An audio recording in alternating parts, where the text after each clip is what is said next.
Welcome to the Simpit. I'm your host Sean Cole, and today we are diving into the rebirth of the FSR wheel rim by Moza Racing. If you think back, it was the FSR that was the first rim by Moza to feature a full color display, so it was kind of revolutionary at the time, and it was going to set you back $650, although it has dropped to $550 since then. Now, we're talking about the FSR2 wheel rim, and it carries a lot over from the original, and it has a whole bunch of new enhancements and features, but it's going to set you back $650, so I guess it's $100 more. But if you think about all the inflation, you think about all the new features, we could probably justify that money. So let's take a closer look at the FSR2 wheel rim and see what you get for that money. Starting off with its construction, it is still based on a 280mm wide carbon fiber and aluminum wheel rim. The front side is crafted from a super rigid 5mm thick piece of twill print carbon fiber with a few blue accents, while the back side is made of black anodized aluminum. The rear houses the NRG style metal quick release and the aluminum bodied paddle shifters. The grips are made from a two-piece high-grade plastic covered in perforated microfiber leather, which is all carried over from the previous model, including the very visible seam down the side of the grips. Now when we move on to the inputs, the FSR2 retains all of the 10 backlit buttons with unlimited color customization. It also features 5 front-mounted rotary encoders and additional side-mounted thumb dials. One noticeable upgrade is the dual 7-way switches, replacing the previous dual joysticks and adding significantly more functionality for racers. Now let's talk about the display. The size and resolution remain the same, so it's an 800 by 480 display in a 4.3-inch rectangle, but the bezel around it actually has been upgraded and has a better fit than the original for sure. It's a little bit nicer there. The display is now touch-enabled, making on-the-fly adjustments easier than ever, or just the flick of a finger. It also retains the 10-digit customizable rev strip and introduces 6 indicator lights, 3 on each side of the display for added versatility. Another major improvement of the FSR2 wheel rim is on the back, and that is the additional paddle shifters. We now have 4 magnetic paddle shifters and 2 levers, all equipped with Hall sensors for increased durability and precision. And that just adds that much more functionality, and I think that's the theme of a lot of the upgrades, is adding more functionality to an already great wheel. It still features the NRG style all-metal quick release on the back, along with the ability to use the Moza hub and a cable connected to the port on the bottom of the base.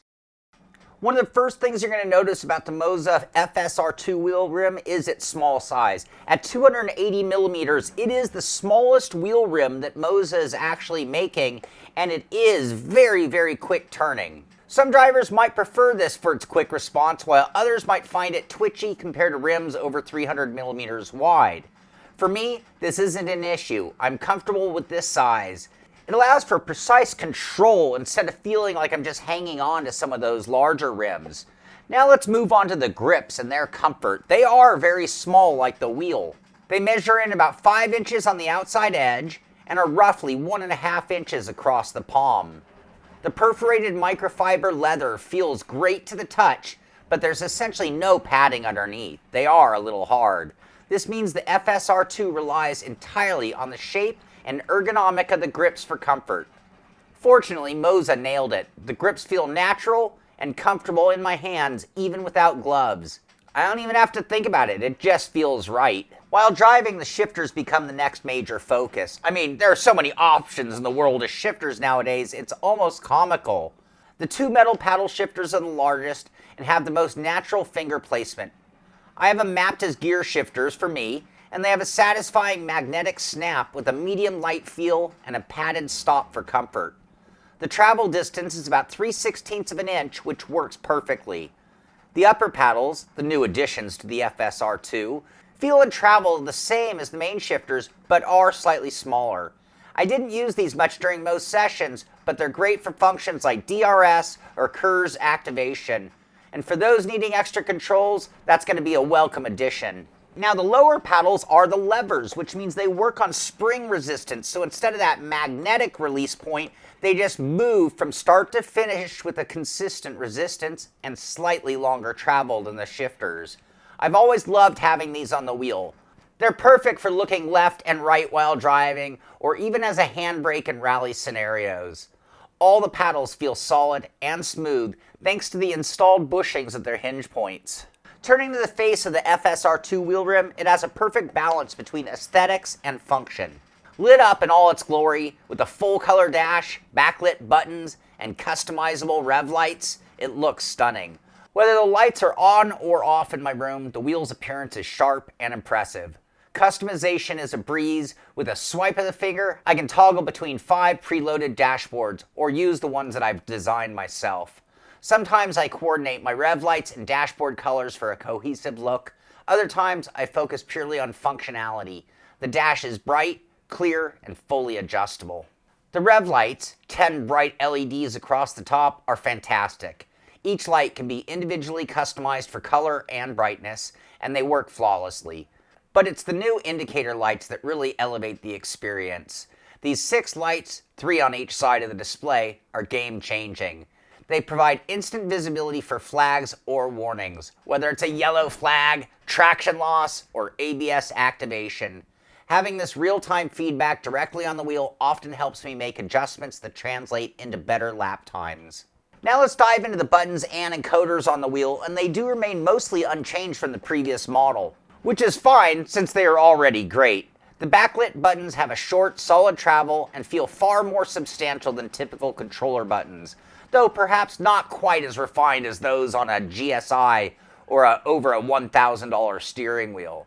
The top 4 buttons on each side are easily reachable with your thumbs while driving, but the middle 2 require taking a hand off the wheel to access. The rotary encoders are also excellent. The vertical ones function as 2 buttons, one for forward and one for backward rotation. They have medium tension and a clear detent, making them precise and easy to use.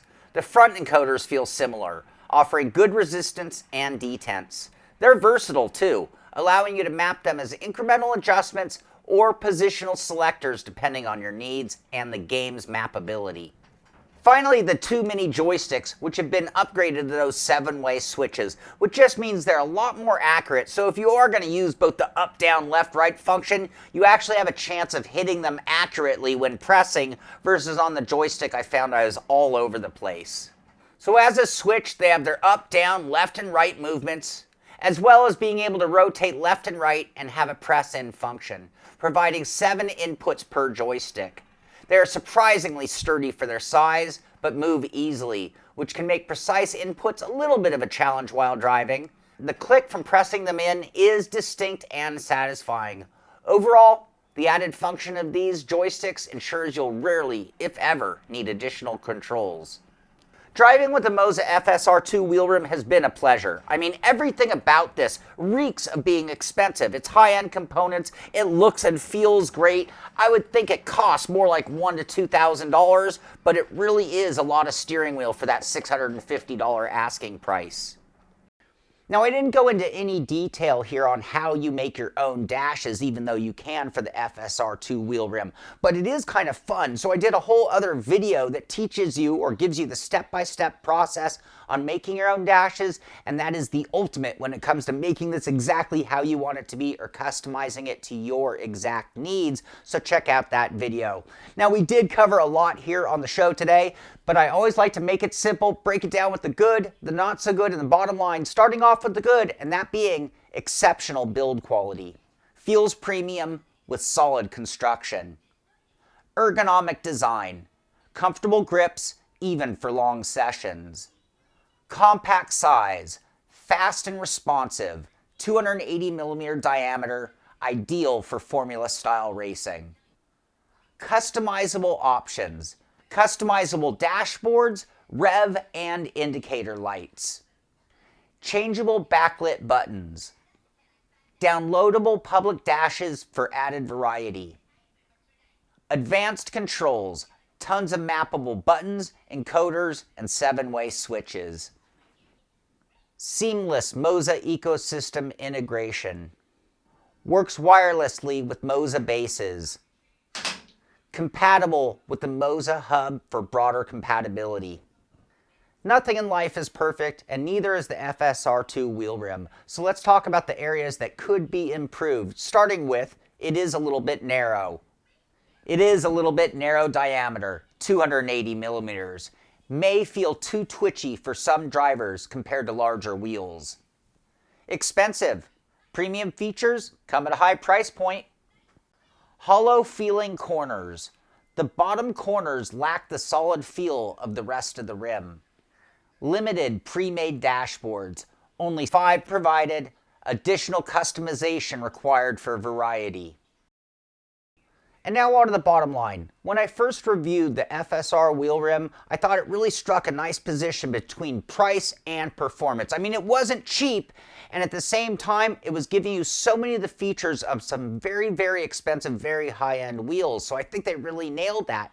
The FSR2 wheel rim takes all that foundation and it builds upon it, and it adds so many more features. So when I think of how many things they added to this wheel, between the touchscreen capability, the customization that it now has, the indicator lights, the extra paddle shifters, the upgraded switches instead of joysticks, I think all of that is actually worth a pretty penny. And the fact that it comes in at only $650, I even use the word only here, but at the same time, I know $650 is a lot of money, so this wheel rim still isn't going to be for everybody out there. Now, one other thing I do have to mention, and I do have to say, 280 millimeters in the modern era is fairly narrow, and if you're a larger person with bigger hands, I would not necessarily recommend this wheel rim. Now personally, I love this wheel, and when I was using this with the CM2 dash, having that upper dash with certain information, the lower dash with other information, making it all tailored to a particular car, a color combo, it really set my rig off and gave it just that really perfect look, like it really had an intention and a purpose beyond just being another sim rig. So it is a pretty cool setup, especially combined with that dash. So I hope you've enjoyed our review of the new Moza Racing FSR2 wheel rim. I love seeing Moza taking their previous models and making them even better, and even bringing them in at a reasonable price. If you enjoyed this show, be sure to give it a thumbs up. Be sure to subscribe to the channel so you can find out when our next video comes out. And thank you for watching. This is the Simpit. I'm Sean Cole, and I'll see you on the track.